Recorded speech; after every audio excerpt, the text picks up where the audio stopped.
नमस्कार. माझं नाव उल्हास कृष्णराव म्हात्रे, राहणार बोरिवली. मला जेव्हा समजलं की माझी मेन वॉल जी आहे ती आखूड झालेली आहे आणि ती रिप्लेस करावी लागेल, त्याच्यामुळे अक्षरशः मी हादरून गेलो होतो. आता विचार केला, म्हटलं कुठे जायचं, तर आम्हाला सजेस्ट केलं की निखिल सर ह्यांच्याकडे गेलात आणि कायझर हॉस्पिटलला पूर्ण ट्रीटमेंट CGHS थ्रू ट्रीटमेंट होऊ शकेल. तर ते आम्ही आलो तर सरांना कळलं की खरंच प्रॉब्लेम आहे आणि तर सर म्हणाले आपल्याला ह्याच्यात तावी ऑपरेशन करावंच लागेल. त्यांनी जी गाईडलाईन दिली त्याच्यामुळे मला खूप धैर्य आलं. त्यानंतर करायचं ठरवलं.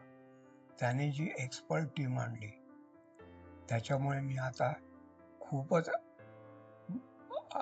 बरा झालो आहे. आणि या हॉस्पिटलचा जो स्टाफ आहे त्याने खरंच चांगलं कोऑपरेशन दिलं. हॉस्पिटलचं जे वातावरण आहे ते सुद्धा घरगुती टाईप, म्हणजे घरातलं आहे. ज्या पेशंटला आज काही झालं नाही आणि पेशंट आमचा खूप चांगला आहे, व्यवस्थित आहे. हे सगळं कायझर हॉस्पिटल आणि सरांच्या मेहनतीने, निखिल सरांच्या मेहनतीने खूप छान झालं. आणि सरांनी टीम एवढी छान अरेंज केली की त्यांनी पण आम्हाला खूप कॉपरेशन दिलं. Thanks a lot.